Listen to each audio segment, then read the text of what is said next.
What if the most dangerous rescue mission in the world wasn't led by a Navy SEAL or a Delta Force operator, but by a group of women disguised as doctors, walking straight into the heart of ISIS territory with rifles strapped under their burkas and absolutely nothing left to lose? They thought they were kidnapping the daughters of diplomats for leverage. They had no idea what kind of women were coming for those girls. This is Dirty Angels, and what starts as a desperate government mission turns into the most explosive one-team war the Afghan desert has ever seen. Stick around, because this one doesn't end the way anyone planned. We open under the unforgiving sun of a dusty Afghan village. Jake, a U.S. Army medic, is being dragged forward by armed men, her hands bound tightly behind her back. The crowd around her chants with rising fury. At the center of it all stands Amir, the feared terrorist leader, robed and commanding, with absolute control of the scene. Jake is shoved to her knees. Villagers gather with stones in their hands. Amir raises his arm and accuses her of disrespecting their religion. Justice will be served. He hands stones to each of her captured teammates and orders them to throw. At first, they hesitate. But seeing how seriously Amir is standing on business, they throw the first set of stones. The crowd follows. Rocks rain down. Just as the first wave is about to finish her, chaos erupts. Gunfire in the distance. Two fully loaded choppers sent from America with one purpose: get Jake out. She tries to tell them to rescue her teammates too, but things get so heated they barely escape alive with one chopper. Months later, Jake is still carrying those ghosts. When the government summons her again, she doesn't need to be told the mission is dangerous. She accepts immediately, because she has an uneven score with Amir, and she would very much like to settle it. She gets a fake ID forged under the name Jessica Rabbit. She boards a plane, and she heads straight back into the fire. Meanwhile, at the Quetta International Girls' High School, a girl named Badia and her friends are hanging out in the school bathroom, talking about their lives like teenagers do. Then the doors burst open. A group of ISIS terrorists led by Amir storms the school, kills the teachers, and begins abducting students. Their specific target is Badia Durrani, the daughter of Pakistan's Minister of Education. Being in the bathroom gives the girls a brief edge. They slip out quietly and make it to the rooftop to hide. But Amir realizes Badia is missing and sends men back in to find her. The girls try to escape. They don't make it. Some are thrown off the rooftop to their deaths. The rest, daughters of prominent government officials and foreign dignitaries, are taken. Only 7 girls leave that school alive, and several of them are Americans. The terrorists make their demands clear: $10 million for each American girl, and the release of Sheikh al-Shamani, a man they call a holy prisoner held by the corrupt Taliban government. News travels fast. The US sends a Delta Force unit. The mission collapses into carnage with no survivors. Running out of options, they call Jake. After landing, Jake barely has time to stretch her legs before she's scooped up by Malik, a driver who doubles as a local guide and treats the roads like his personal property, honking at goats with the same aggression he'd give a military convoy. He delivers her to the team's base. Waiting for her is a group of women who look like they'd rather be anywhere else. The vibe is colder than the airplane food Jake just endured. This squad is not your ordinary task force. They're disguised as an NGO medical unit, meant to slip quietly into places where any soldier in uniform would spark a war before asking for directions. Jake sizes them up one by one. Rocky is the hard-boiled mechanic who treats engines like family but humans like faulty spare parts. Geek is the tech wizard who hacks surveillance systems faster than you can say bad Wi-Fi. Shooter has hands so steady it's as if coffee never existed in her life. The bomb is the explosives prodigy who is far too comfortable with things that go boom. And medic is the calm, steady one, armed with compassion and gauze in equal measure. Standing awkwardly among them is Dr. Mike, a civilian who just wanted to deliver supplies to the go and got dragged into this circus instead. Together, they make up a squad of angels in disguise. Later, Jake slips away to a dim internet cafe, buzzing with old fans and computers one angry click from retirement, to contact Aina, an old ally. Jake asks for intel on the girls. Aina claims she has nothing and pleads to be left out of it. Jake throws down an ultimatum like someone ordering takeout with no intention of paying.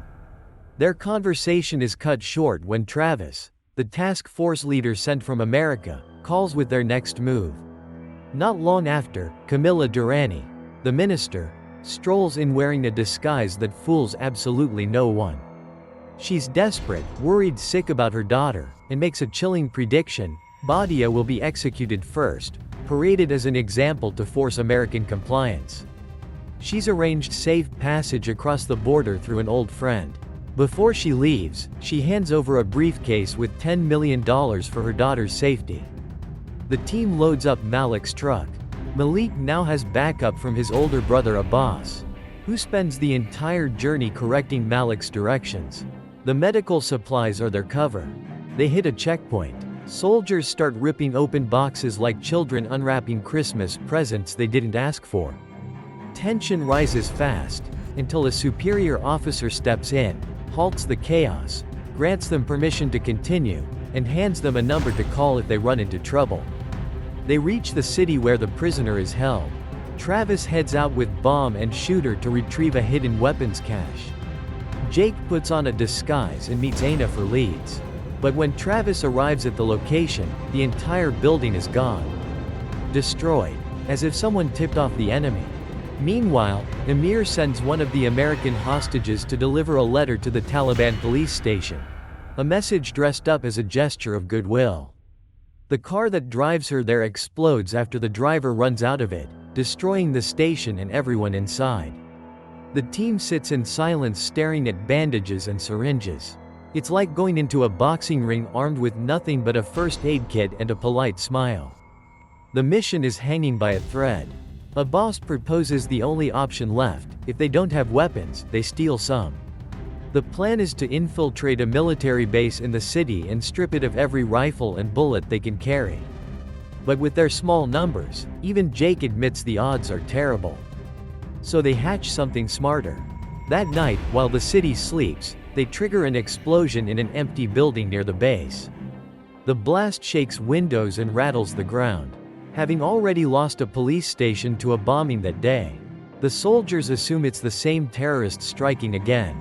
The base empties. Soldiers sprint toward the smoke and fire. For the task force, dealing with the handful of guards left behind is like finding an unlocked front door at a bank. They slip in, take down the guards quietly, and strip the base of weapons, ammo, and grenades. For the first time, they actually feel like they have a fighting chance. Then Geek sounds the alarm. The soldiers figured out the trick. They're coming back. The team scatters, planting landmines and makeshift traps throughout the compound. When the soldiers storm back in expecting to reclaim their post, they walk straight into a symphony of explosions. The task force fights back hard, but as they retreat through the smoke, Dr. Mike takes a bullet and goes down. Jake orders the team to turn back. Everyone argues it's suicide. After a painful pause, she makes the call anyway. They fight back through the chaos and grab Mike, but Travis is struck down in the process. When they finally escape, Rocky erupts. She blames Jake outright for the decision that cost them their leader. Travis used his last breath to beg Jake to bring the girls home. Needing to bury their dead with dignity, the team calls the checkpoint officer's number. Geek quietly tracks his location through the line. The next morning they arrive at his home and ask for ground to bury two of their own. He reluctantly agrees. While they dig, the minister arrives, summoned by the soldier. She brings a briefcase with $10 million. Jake checks the bills. Every single one is counterfeit. Camilla doesn't blink. She explains it'll take the terrorists a while to realize they've been handed funny money. Jake orders everyone to smash their phones and burn their IDs. From now on, if caught, they claim to be American citizens. Better prisoners of politics than nameless captives with no leverage. Meanwhile, Amir summons Badia and gives her a grotesque choice: marry him, and he'll spare her friends. He has no intention of releasing anyone, but he wants powerful, ruthless heirs, and weak women make weak children. Aina reappears with intel. The prisoner is being moved to a more secure location. Jake decides to intercept the transport and use him as a bargaining chip. They set an ambush and capture him, but Rocky gets pinned under a vehicle during the mission. She tells the team to leave her. She promises not to reveal her identity. That evening, Rocky is executed on live TV by Taliban forces, who announce her as an ISIS terrorist. Jake realizes they've been betrayed. Aina has been feeding information to the enemy the entire time, and she's leading them straight to the team right now with a tracker. Jake knocks her out, leaves the counterfeit money with her and the prisoner, but not before hiding a tracker inside the cache. Then the team evacuates immediately and follows the money straight to Amir's base. The hideout is a cavernous warren carved into the mountainside.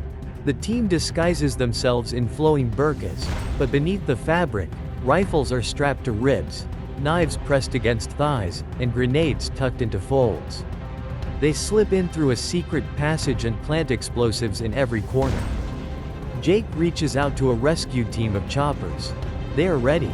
To protect her friends, Badia agrees to Amir's marriage proposal. The ceremony begins. Sheikh al-Shamani is brought in to officiate, and killed immediately after. Then Amir's men report the money is fake, and there's a tracker inside it. Amir kills Aina on the spot and orders every woman in the compound unmasked for identification. That's when the retaliation starts. Explosions tear through the compound. Soldiers scatter in chaos and fire. Jake and Medic fight their way to the cages and lead the hostages out. A Taliban soldier holds the exit with a machine gun while Shooter drops enemies with precise, surgical fire. Malik helps with the explosions, destroying as many terrorists as he can. Deeper inside, Jake finally comes face to face with Amir. He recognizes her instantly, spits curses, calls her an invader, a devil dressed as a woman. He lunges with a machete. Jake blocks with her rifle until it shatters. He slams her against the rock wall, forearm crushing her throat. Death flashes before her eyes. Then adrenaline takes over. She overpowers him, snatches his weapon, and slits his throat. Outside, Medic takes a bullet grazed to the head, not fatal.